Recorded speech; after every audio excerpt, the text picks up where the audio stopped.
السلام عليكم ورحمة الله وبركاته. والله قالك سود هذا هذه بان يسود وينيا ولا شيء يسود وينيسو فيديو عصب إن شاء الله تعالى. ما أنتم حنكال لنا برنامج اللي يقبرنين يعني هي قف بين وعول بكهذا وحفي عمويان وبرشدنا الصومالي هذا وقبضا ولا قالك إن وحلا يراد الصومالي والنعبة الصومالي ده متشعري ما لا يشوكت الصومالي ده ما لا يكشق يسمى متشعري الصومالي بدل ما لا يسوي ما تمتشعري الصومالي آد بانو نعبة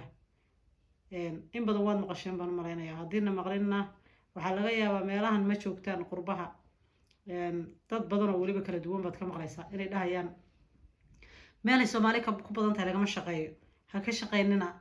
waan yaabi jiray waxaan dhihi jiray dadka waxa ku hadlaya waa dad cudur hayo ilaa Soomaali meel ay joogan hayeen ilaa Soomaalida hayga cagaajin dadka maxay tahay xanuunka qabay Soomaalida ka cararhay yaan dhihi jiray intaan shaqeeyo waxba bilaabin ama meelaha laga shaqeeyo ay Soomaalidu isku soo nacdaan tagin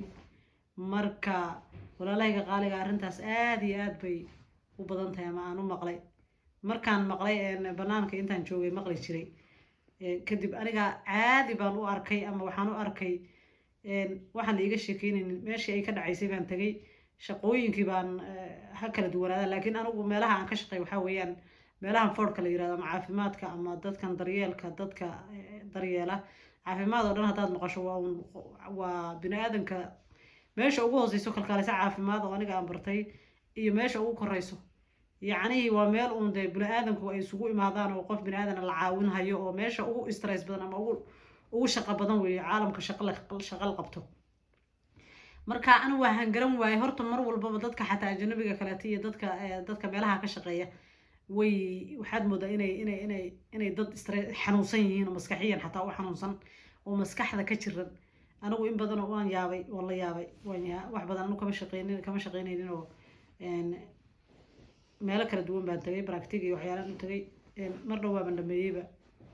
waxa la yiraahdo androqotishka ama kalkaalisa caafimaad waxay dhahaan dadkan wadankan joogo oo caafimaadku ford baa la yiraahdaa wixii ford ko dhan ku saabsan yacni waa shaqo aad iyo aad u dhib badan marka meelaha aan maqli jiray marka Soomaaliha aad meel ay ka shaqeyso Soomaali meel ay ku badan tahay tagin Soomaalida waa nacabahay Soomaalida yacni ma jeceli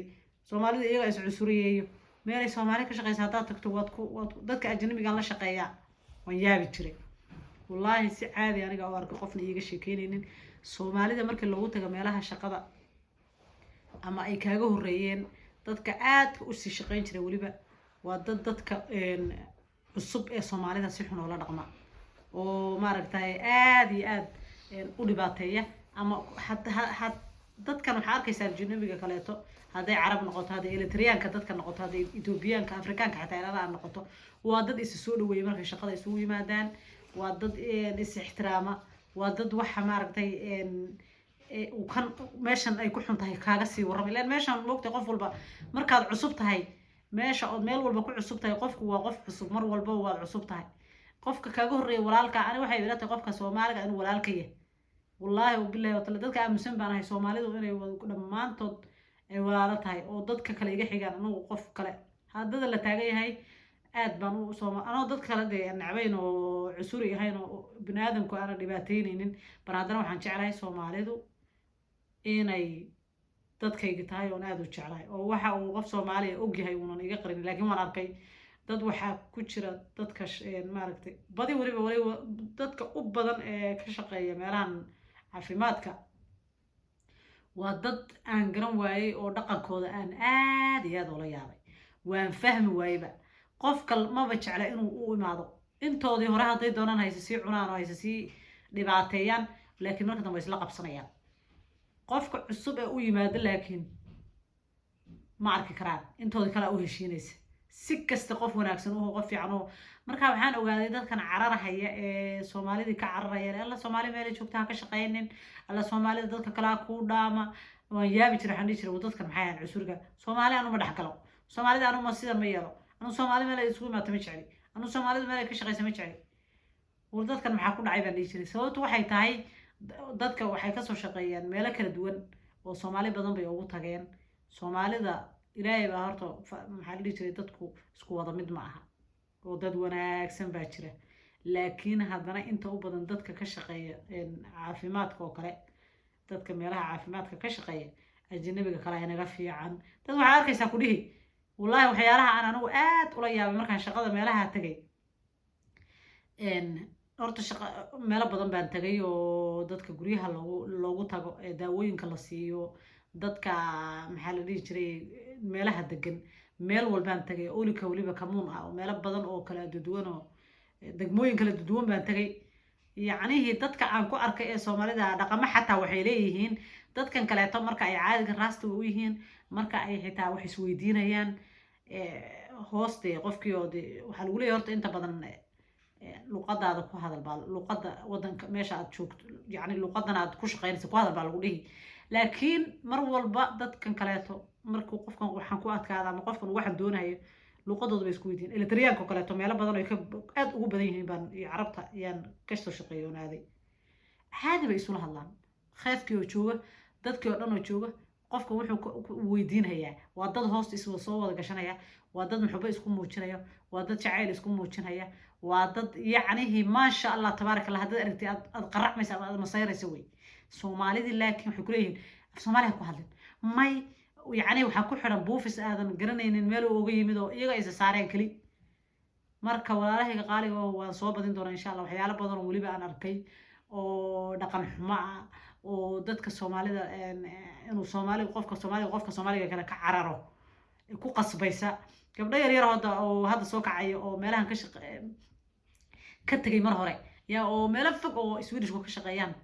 waxay ku dhahayaan habar soomaalida meelahay ka shaqeysa haymaan ha tagin